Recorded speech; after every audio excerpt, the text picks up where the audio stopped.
Jarang didengar ada sebutan hewan abadi. Kok bisa? Beberapa alasan disebutkan jika dipotong menjadi beberapa bagian akan hidup kembali. Wow, sungguh menarik untuk dibahas. Apakah manusia juga bisa demikian? Apa hewan saja? Ups, hewan vertebrata atau invertebrata? Sebelumnya, I want to introduce myself.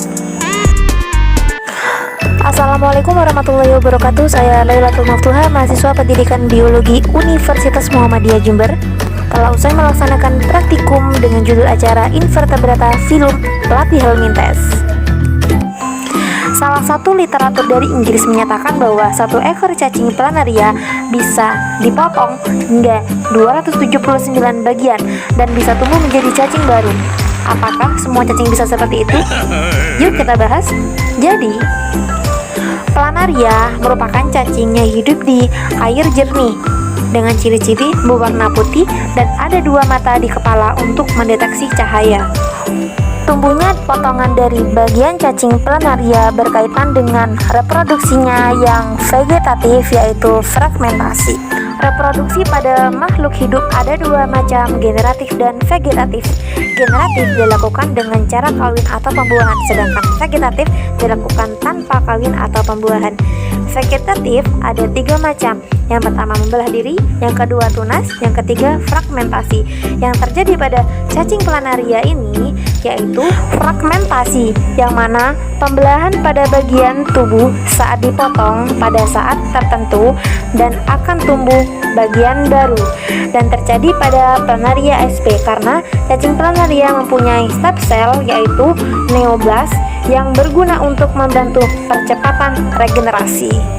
Pada sampel literatur ini, cacing planaria dipotong menjadi 4 bagian. Potongan-potongan tersebut akan melengkapi bagian yang terpotong. Seperti pada gambar, di malam harinya, bagian yang luka akan beregenerasi. Di hari ketiga, potongan di bagian sisi terbras terna. Kemudian di bagian sisi yang lain mulai tumbuh mata pada hari ke-7, dan pada hari ke-12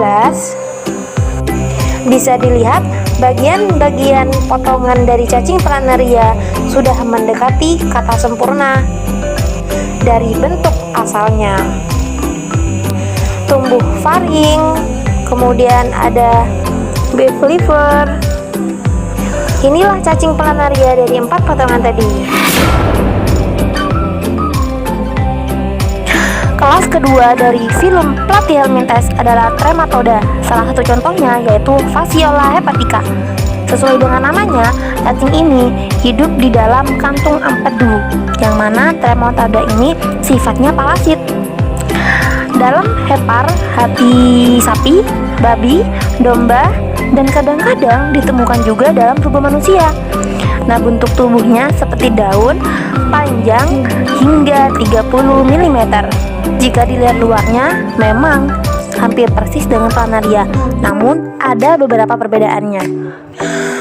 Pada tubuhnya dilengkapi dengan epidermis maupun silia, kecuali pada fase larvanya, dan pada keadaan dewasa, epidermisnya mengalami modifikasi menjadi kutikula. Nah, pada bagian yang ditunjuk, ada 2 mulut. Nah, mulut yang di atas sendiri itu adalah mulutnya, sedangkan yang di bawahnya itu adalah oral sucker, yaitu penghisapnya. Ini dilengkapi dengan gigi-gigi chitin. Jadi pada saat menempel di inangnya, menancapnya itu menggunakan sucker ini. Di pertengahan antara batil penghisap mulut oral sucker dan batil penghisap ventralis atau ventral sucker terdapat porus genitalis, dan pada ujung posterior tubuh terdapat porus excretorius.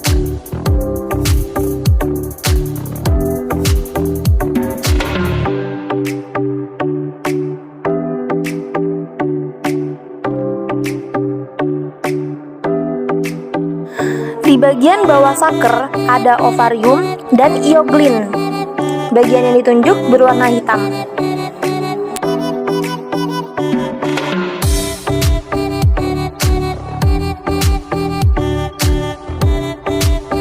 Nah, pada bagian yang ditunjuk itu ada sesum. Nah, kemudian pada bagian percabangan, jika ada percabangan di dalamnya itu namanya adalah intestinum.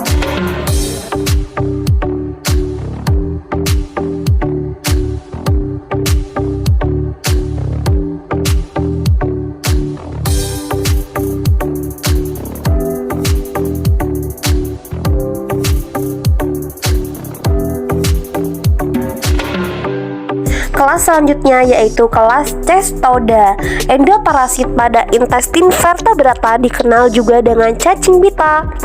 Tubuhnya tertutup oleh kutikula dan terbagi menjadi banyak segmen yang disebut dengan troglodit. Ujung anterior dilengkapi dengan alat pelekat yaitu alat pencengkraman dan penghisap. Mulut dan saluran pencernaan tidak ada, namun sistem ekskresi terdiri dari protonefridia dan berakhir pada bola-bola api. Pada sistem sarafnya terbatas pada satu batang ganglia dan dua tali saraf longitudinal yang terletak pada kedua sisi tubuh.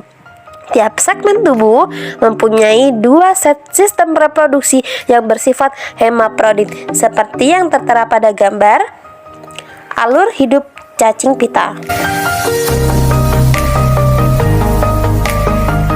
Sekian video kali ini, kurang lebihnya mohon maaf sebesar-besarnya karena al-insanu mahlul khata' wa nisyan. Dalam pembuatan video kali ini membutuhkan banyak sekali evaluasi. Saya Lailatul Maftuha undur diri. Wassalamualaikum warahmatullahi wabarakatuh.